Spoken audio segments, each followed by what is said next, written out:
अभिवंदन छात्रों।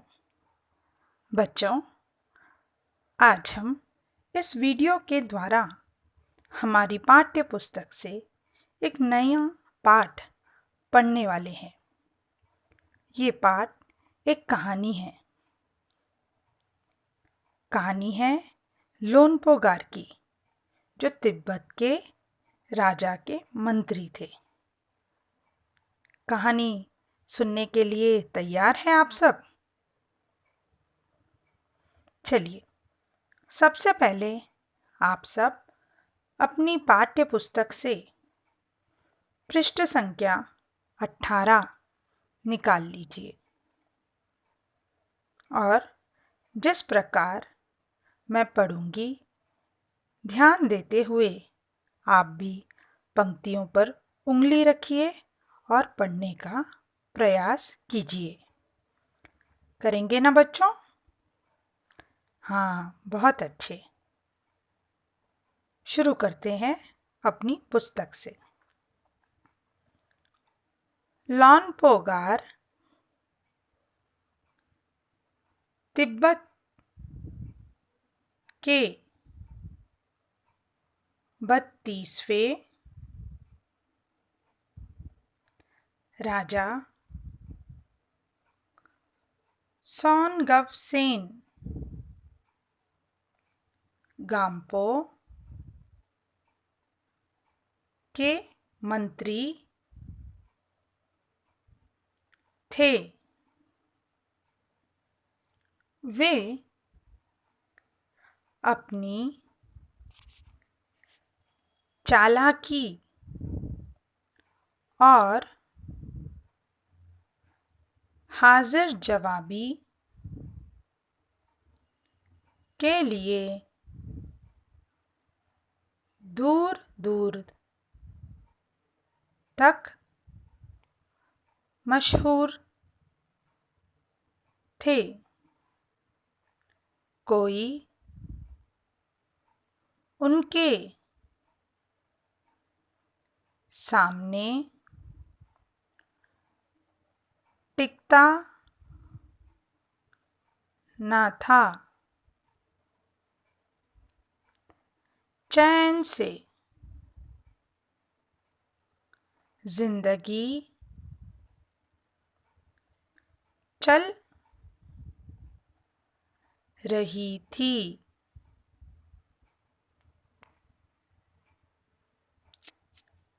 मगर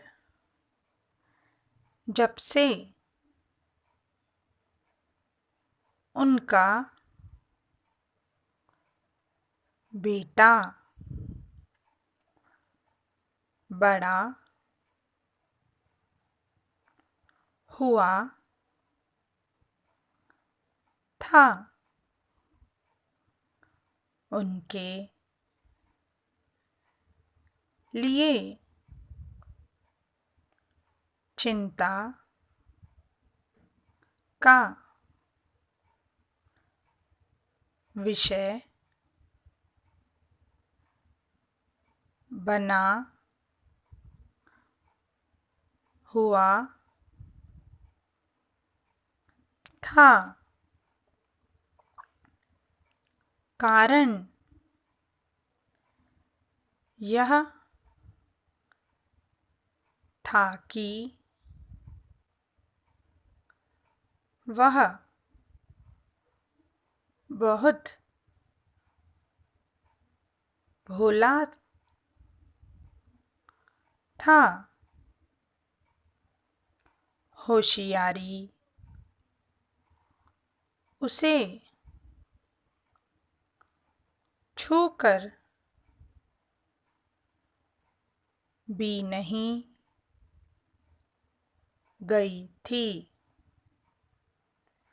पढ़ रहे हो ना बच्चों, उंगली रखते हुए? चलिए, अब हम इस अनुच्छेद को दोबारा पढ़ेंगे। आप फिर से मेरे साथ पढ़िए। लोनपोगार तिब्बत के 32वें राजा सोनगवसेन गाम्पो के मंत्री थे। वे अपनी चालाकी और हाजिर जवाबी के लिए दूर दूर तक मशहूर थे। कोई उनके सामने टिकता न था। चैन से जिंदगी चल रही थी, मगर जब से उनका बेटा बड़ा हुआ था, उनके लिए चिंता का विषय बना हुआ था। कारण यह था कि वह बहुत भोला था। होशियारी उसे छूकर भी नहीं गई थी।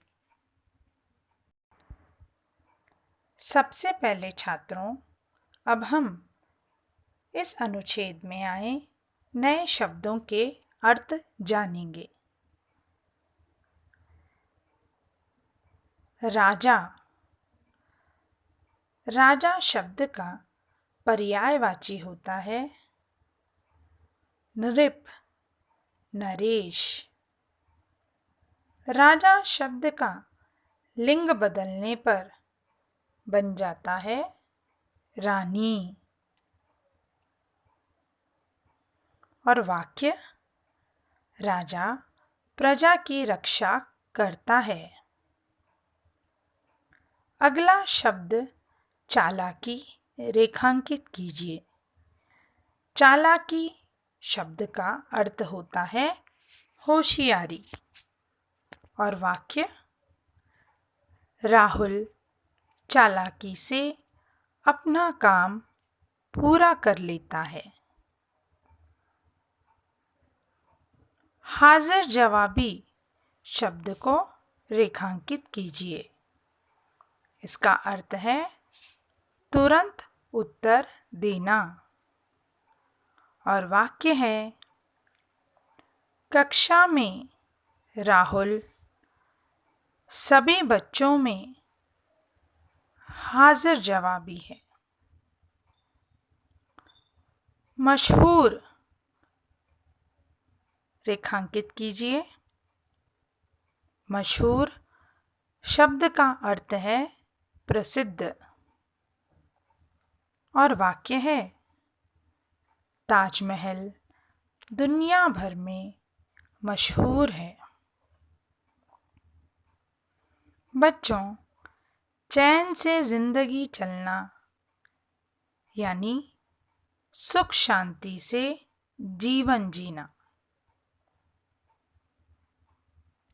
ये एक मुहावरा है।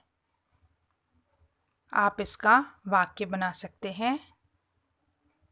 माता पिता की छाया में सभी बच्चे या फिर सभी बच्चों का जीवन या जिंदगी चैन से चलती है। अगला शब्द है भोला। अर्थ है सीधा साधा। और वाक्य, राकेश बहुत भोला है।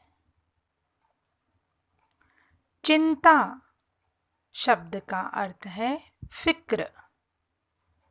और वाक्य है, दादी की सेहत को लेकर पिताजी चिंता में हैं। विषय शब्द का अर्थ है कारण। वाक्य है, राहुल का पसंदीदा विषय गणित है।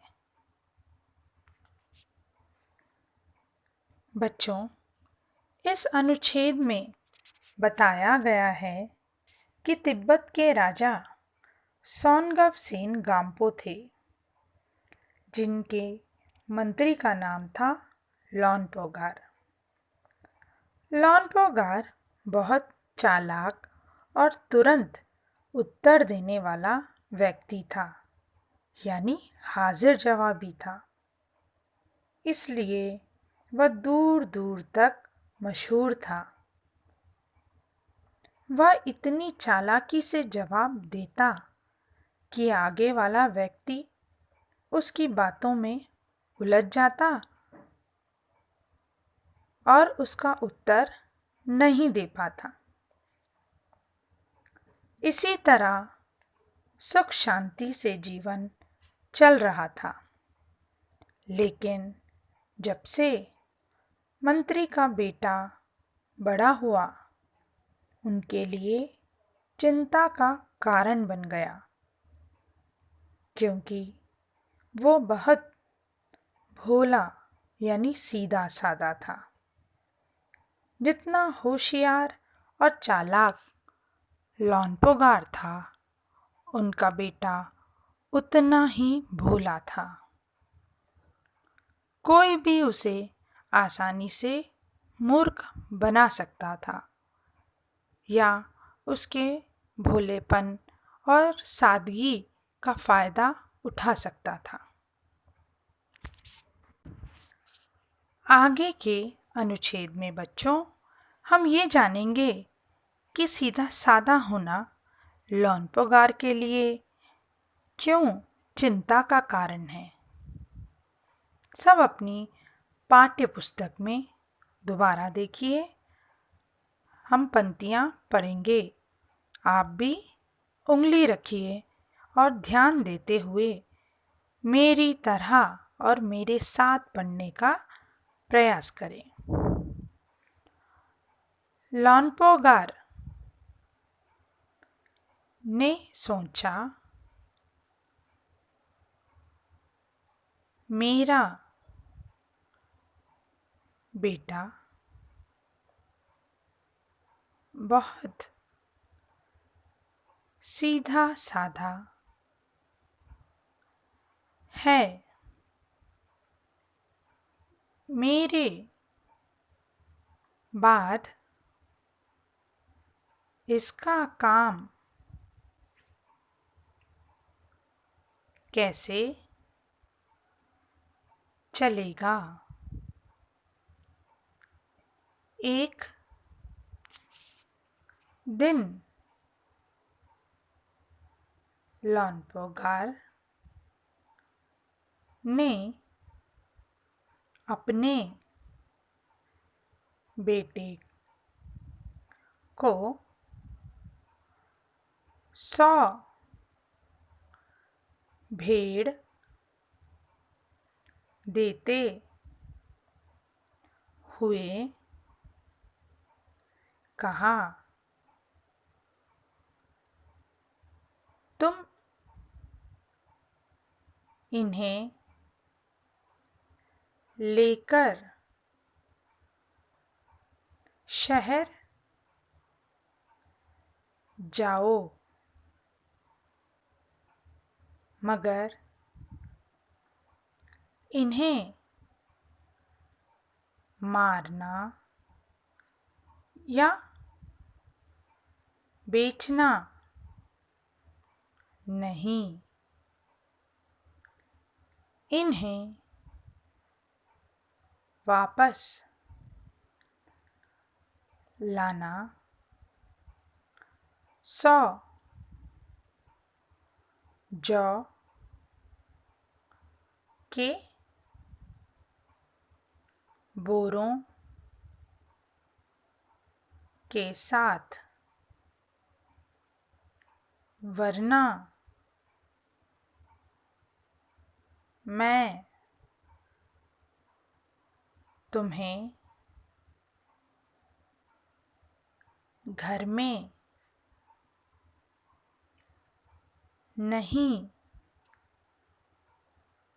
घुसने दूंगा। इसके बाद उन्होंने बेटे को शहर की तरफ रवाना किया। चलिए बच्चों, दोबारा से हम इन्हीं पंक्तियों को पढ़ेंगे। लॉन्पोगार ने सोचा, मेरा बेटा बहुत सीधा साधा है।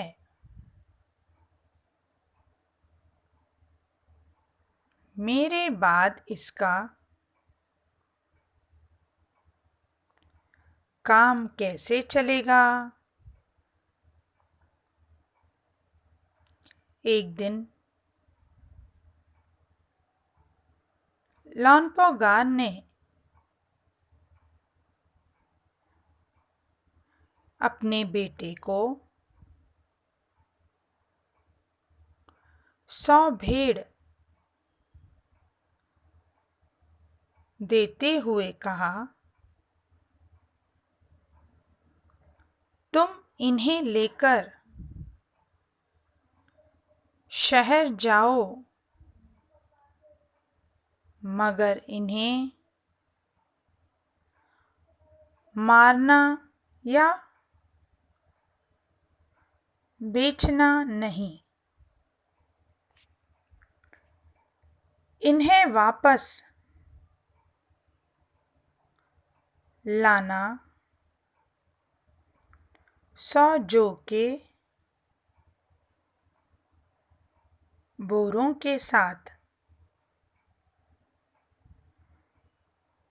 वरना मैं तुम्हें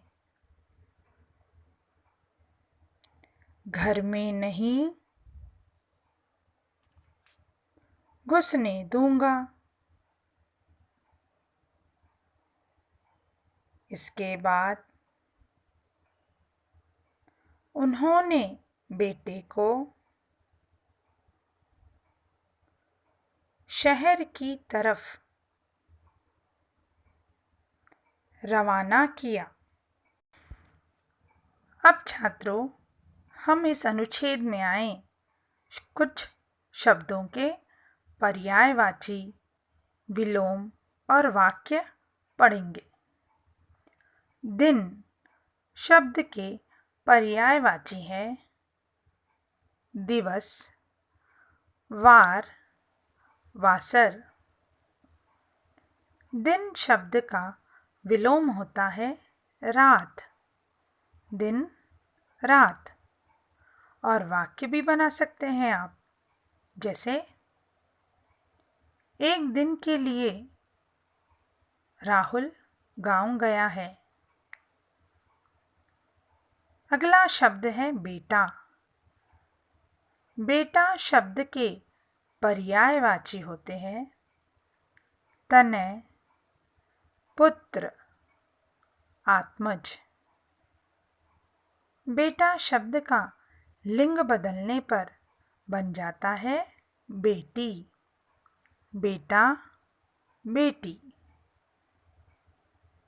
और वाक्य, किसान के 3 बेटे थे। घर, घर शब्द के पर्यायवाची है आलय, निलय, सदन। और वाक्य है, पाठशाला के पास ही मेरा घर है। बोरे शब्द का अर्थ है थैले, और वाक्य है, बाजार से पिताजी ने 4 बोरे चावल के खरीदे हैं। रवाना शब्द का अर्थ है भेजना। और वाक्य, पढ़ाई पूरी करने के लिए पिताजी ने मुझे शहर के लिए रवाना किया। बच्चों, शहर शब्द का विलोम होता है गांव और बेचना शब्द का विलोम है खरीदना। जैसे कि बच्चों, इन पंक्तियों में हमने पढ़ा कि लोनपोगार का बेटा भोला था। उसे चालाक बनाने के लिए लोनपोगार ने उसे अपने पास बुलाया और कहा, तुम इन 100 भेड़ों को लेकर शहर जाओ। बिना इन्हें मारे और बेचे आते समय 100 जौ के बोरे लेकर ही लौटना, वरना मैं तुम्हें घर में नहीं आने दूंगा। लोनपोगार ने इसलिए ऐसा किया क्योंकि वो अपने बेटे को चालाक बनाना चाहता था। कोई उसके सादगी और सीधेपन का फायदा ना उठाए। इस कारण लोनपोगार ने उसे शहर भेजा ताकि वो वहां जाकर कुछ होशियारी और चालाकी सीख सके। लोनपोगार को यही चिंता थी कि उसके मरने के बाद उसके बेटे का क्या होगा। छात्रों, अब हम आगे का अनुच्छेद अपने अगले वीडियो में पढ़ेंगे। ये जानेंगे कि क्या लोनपोगार का बेटा शहर पहुंचकर होशियार और चालाक बन पाता है। जो लोनपोगार ने अपने बेटे के लिए सोचा कि वह शहर से कुछ चालाकी और होशियारी सीखे, क्या वो सीख सकता है? ये हम अगले वीडियो में आगे की पंक्तियां पढ़ते हुए जानेंगे। तब तक आप इन्हीं पंक्तियों को दोबारा से पढ़ने का प्रयास करें। तो छात्रों, आपकी अध्यापिका भी आपको इस पाठ के बारे में विस्तार से दोबारा से समझाएगी। वो भी आपको सही उच्चारण किस प्रकार से शब्दों का किया जाए, ये भी पढ़कर बताएगी। आप भी अपनी अध्यापिका द्वारा बताए गए शब्दों के उच्चारण पर ध्यान दीजिए।